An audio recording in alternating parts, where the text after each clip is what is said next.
Rich dad, poor dad. I had two fathers, a rich one and a poor one. One was highly educated and intelligent. He had a PhD and completed 4 years of undergraduate work in less than 2 years. He then went on to Stanford University, the University of Chicago, and Northwestern University to do his advanced studies, all on full financial scholarships. The other father never finished the 8th grade. Both men were successful in their careers, working hard all their lives. Both earned substantial incomes. Yet one always struggled financially. The other would become one of the richest men in Hawaii. One died leaving tens of millions of dollars to his family, charities, and his church. The other left bills to be paid. Both men were strong, charismatic, and influential. Both men offered me advice, but they did not advise the same things. Both men believed strongly in education but did not recommend the same course of study. If I had only one dad, I would have had to accept or reject his advice. Having two dads offered me the choice of contrasting points of view, one of a rich man and one of a poor man.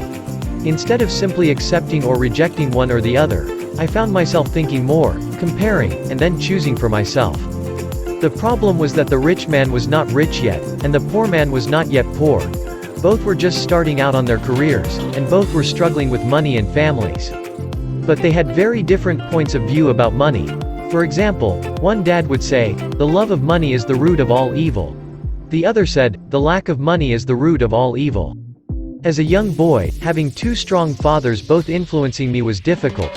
I wanted to be a good son and listen, but the two fathers did not say the same things. The contrast in their points of view, particularly about money, was so extreme that I grew curious and intrigued. I began to start thinking for long periods of time about what each was saying. Much of my private time was spent reflecting, asking myself questions such as, "Why does he say that?" And then asking the same question of the other dad's statement. It would have been much easier to simply say, "Yeah, he's right. I agree with that." Or to simply reject the point of view by saying, "The old man doesn't know what he's talking about." Instead, having two dads whom I loved forced me to think and ultimately choose a way of thinking for myself. As a process, choosing for myself turned out to be much more valuable in the long run than simply accepting or rejecting a single point of view. One of the reasons the rich get richer, the poor get poorer, and the middle class struggles in debt is that the subject of money is taught at home, not in school. Most of us learn about money from our parents. So what can poor parents tell their child about money? They simply say, "Stay in school and study hard." The child may graduate with excellent grades, but with a poor person's financial programming and mindset. Sadly, money is not taught in schools. Schools focus on scholastic and professional skills, but not on financial skills. This explains how smart bankers, doctors, and accountants who earned excellent grades may struggle financially all of their lives. Our staggering national debt is due in large part to highly educated politicians and government officials making financial decisions with little or no training in the subject of money. Today I often wonder what will soon happen when we have millions of people who need financial and medical assistance. They will be dependent upon their families or the government for financial support. What will happen when Medicare and Social Security run out of money? How will a nation survive if teaching children about money continues to be left to parents, most of whom will be, or already are, poor? Because I had two influential fathers, I learned from both of them. I had to think about each dad's advice, and in doing so, I gained valuable insight into the power and effect of one's thoughts on one's life. For example, one dad had a habit of saying, "I can't afford it." The other dad forbade those words to be used. He insisted I ask, "How can I afford it?" One is a statement, and the other is a question. One lets you off the hook, and the other forces you to think. My soon-to-be rich dad would explain that by automatically saying the words, "I can't afford it," your brain stops working. By asking the question, "How can I afford it?" your brain is put to work. He did not mean that you should buy everything you want.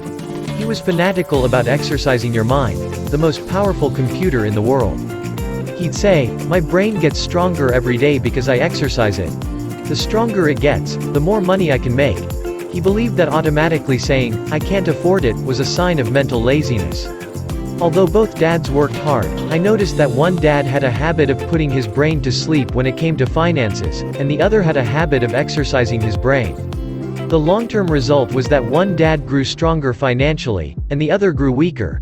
It is not much different from a person who goes to the gym to exercise on a regular basis versus someone who sits on the couch watching television. Proper physical exercise increases your chances for health, and proper mental exercise increases your chances for wealth. My two dads had opposing attitudes and that affected the way they thought. One dad thought that the rich should pay more in taxes to take care of those less fortunate. The other said, taxes punish those who produce and reward those who don't produce. One dad recommended, study hard so you can find a good company to work for. The other recommended, study hard so you can find a good company to buy. One dad said, the reason I'm not rich is because I have you kids. The other said, the reason I must be rich is because I have you kids. One encouraged talking about money and business at the dinner table, while the other forbade the subject of money to be discussed over a meal. One said, when it comes to money, play it safe. Don't take risks. The other said, learn to manage risk. One believed, our home is our largest investment and our greatest asset. The other believed, my house is a liability, and if your house is your largest investment, you're in trouble. Both dads paid their bills on time, yet one paid his bills first while the other paid his bills last. One dad believed in a company or the government taking care of you and your needs. He was always concerned about pay raises, retirement plans, medical benefits, sick leave, vacation days, and other perks.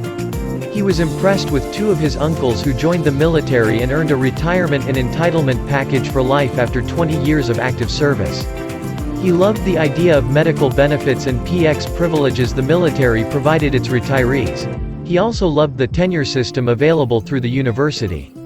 The idea of job protection for life and job benefits seemed more important, at times, than the job. He would often say, I've worked hard for the government, and I'm entitled to these benefits. The other believed in total financial self-reliance. He spoke out against the entitlement mentality and how it created weak and financially needy people. He was emphatic about being financially competent. One dad struggled to save a few dollars. The other created investments. One dad taught me how to write an impressive resume so I could find a good job. The other taught me how to write strong business and financial plans so I could create jobs. Being a product of two strong dads allowed me the luxury of observing the effects different thoughts have on one's life. I noticed that people really do shape their lives through their thoughts. For example, my poor dad always said, I'll never be rich, and that prophecy became reality. My rich dad, on the other hand, always referred to himself as rich. He would say things like, I'm a rich man, and rich people don't do this. Even when he was flat broke after a major financial setback, he continued to refer to himself as a rich man. He would cover himself by saying, there is a difference between being poor and being broke. Broke is temporary. Poor is eternal. My poor dad would say, I'm not interested in money, or, money doesn't matter. My rich dad always said, money is power. The power of our thoughts may never be measured or appreciated, but it became obvious to me as a young boy that it was important to be aware of my thoughts and how I expressed myself. I noticed that my poor dad was poor, not because of the amount of money he earned, which was significant, but because of his thoughts and actions. As a young boy having two fathers, I became acutely aware of being careful about which thoughts I chose to adopt as my own. Should I listen to my rich dad or to my poor dad? Although both men had tremendous respect for education and learning, they disagreed about what they thought was important to learn. One wanted me to study hard, earn a degree, and get a good job to earn money. He wanted me to study to become a professional, an attorney or an accountant, and to go to business school for my MBA. The other encouraged me to study to be rich, to understand how money works, and to learn how to have it work for me. I don't work for money, were words he would repeat over and over. Money works for me. At the age of 9, I decided to listen to and learn from my rich dad about money.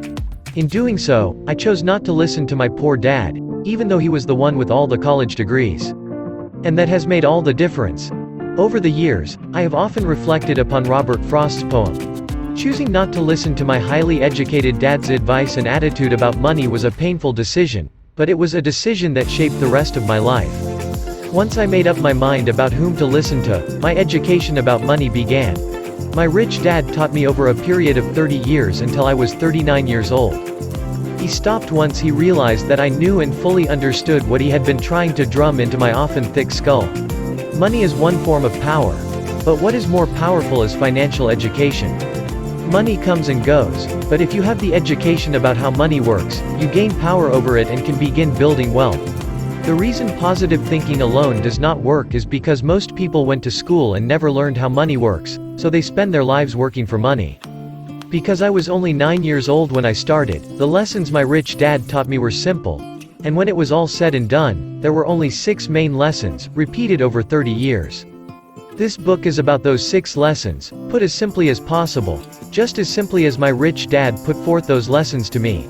The lessons are meant not to be answers, but guideposts that will assist you and your children to grow wealthier no matter what happens in a world of increasing change and uncertainty.